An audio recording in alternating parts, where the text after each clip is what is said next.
Hello friends, welcome to one new video. आज मैं आपको इस वीडियो में बताने जाऊंगा अगर आपके पास रोज के प्लांट है तो आप उनको कैसे अपने गमले में लगा सकते हो।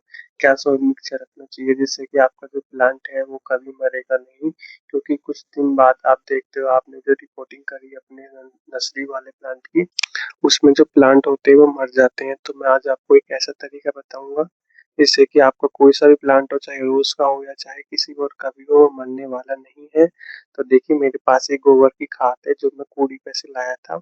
मेरे घर के पीछे कूड़ी है, इसका जो थोड़ा मोटा मोटा गोबर है उसको थोड़ा थोड़ा काट लीजिए और फिर इसमें हम काली मिट्टी मिलाते हैं, जैसे कि खेत में होती है। जो खेत में होती है वो काली मिट्टी होती है, जब उसके नीचे को खोदते हैं तो थोड़ी येलो येलो सॉइल निकलने लग जाती है।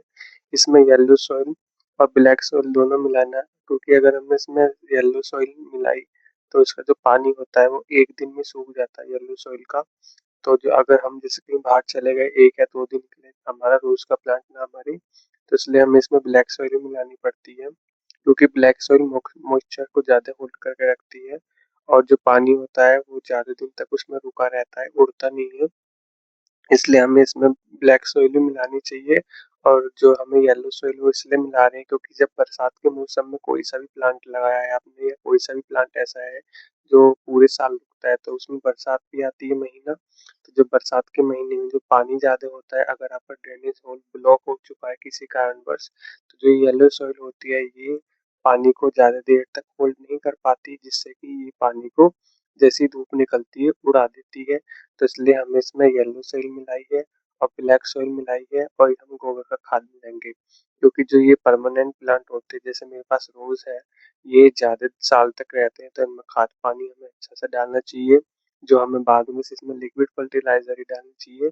जहाँ मैं ये ग्रो बैग रखने वाला हूँ, पहले यहाँ की सफाई कर लेता हूँ, क्योंकि बाद में जब ये गंदे हो जाती है छत तो मुझे सफाई करने में बहुत वो कठिनाई होती है, तो हम पहले से कर लेते हैं जो ऊपर ऊपर का कूड़ा है। आज जब बाद में सफाई करना होगा, जब मुझे आसानी होगी इसे सफाई करने में, तो जो मेरा पहले का प्लांट है सारा, जहाँ पे सारा पहले लगाए हुए थे वो मैंने हटा दिए। अब मैं देखिए ये ब्लैक सॉइल है, पहले मैं अपने खाद में इस ग्रो बैग में डालता हूँ, फिर इसके ऊपर मैं खाद डालूंगा। ये मेरी 1 महीने पुरानी वीडियो है, क्योंकि मुझे टाइम नहीं मिला था इसको डालने का। मैं सोच रहा था जब इस रोज पे नए नए फॉलोवर्स आएंगे, मैं जब भी इन वीडियो को डालूंगा।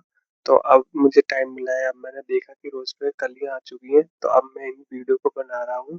तो आप कभी भी रोज का वैरायटी लाके लगा सकते हो, ये नहीं कि ठंड में लगानी हो, जब आपके नर्सरी में आ जाए जब भी आप लगा सकते हो।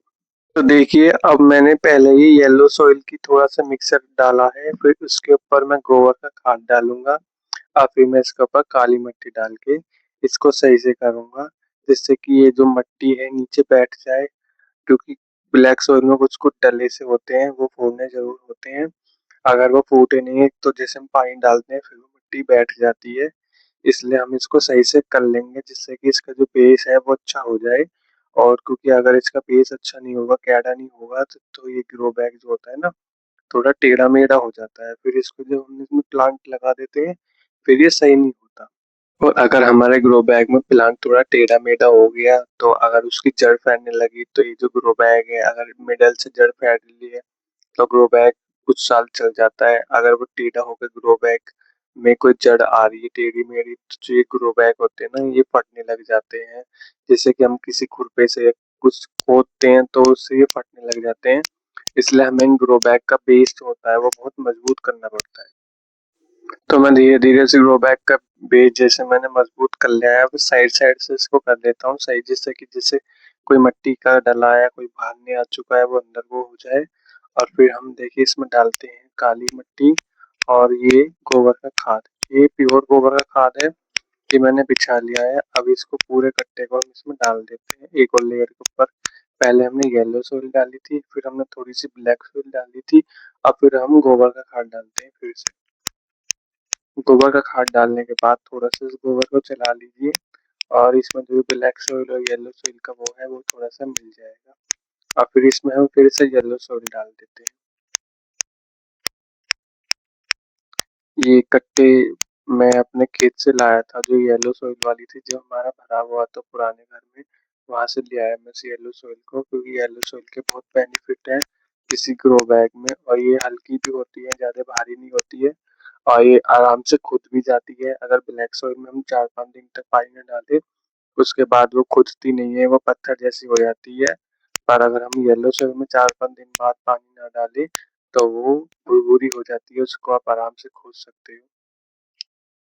तो मैंने अब इन दोनों में येलो सॉइल डाल चुकी है। ये येलो आपको लग नहीं रही होगी, लेकिन ये येलो है क्योंकि थोड़ी गीली थी, बारिश हुई थी कुछ दिन पहले, तो उससे ये थोड़ी गीली हो चुकी है। और इसको जब बारिश हुई थी, मैं जब भी लाया था वहाँ से हटा के, और इसको साइड साइड से हम बना लेते हैं, जिससे कि हम अपना प्लांट को आराम से लगा सकें। अब हम अपने इसमें जो रोज के प्लांट है वो आराम से प्लांटेशन कर पाएंगे, कोई भी दिक्कत आने वाली नहीं है। और ये आपको लग रहा होगा धूप का समय है, पर ये शाम का समय है। शाम को जो यहाँ एंडिंग होती है, यहाँ पे हमारा सूर्य छिपने लगता है, तो थोड़ी थोड़ी धूप आती है यहाँ पर। तो आप ये ना सोचे कि आप इस काम को सुबह करें, आप इस काम को शाम को करें, क्योंकि फिर पूरी रात भर इनको ठंडक मिलेगी। और आप कभी भी आप जैसे गर्मियों में सर्दियों में लगा रहे हो, तो गर्मी हो या सर्दी हो, रात में तो हमेशा ठंडक रहती है। तो इसलिए आप इसको रात में लगाएं, क्योंकि बहुत से ऐसे हो जाते हैं, आप ज़्यादा पानी डाल देते हो सुबह को, और फिर ये पौधा भी थोड़ा नया होता है, तो ये मरने के चांसेस हो जाते हैं। पर ऐसा नहीं करना, कुछ शाम को डालना है, फिर इसमें पानी डाल देना है।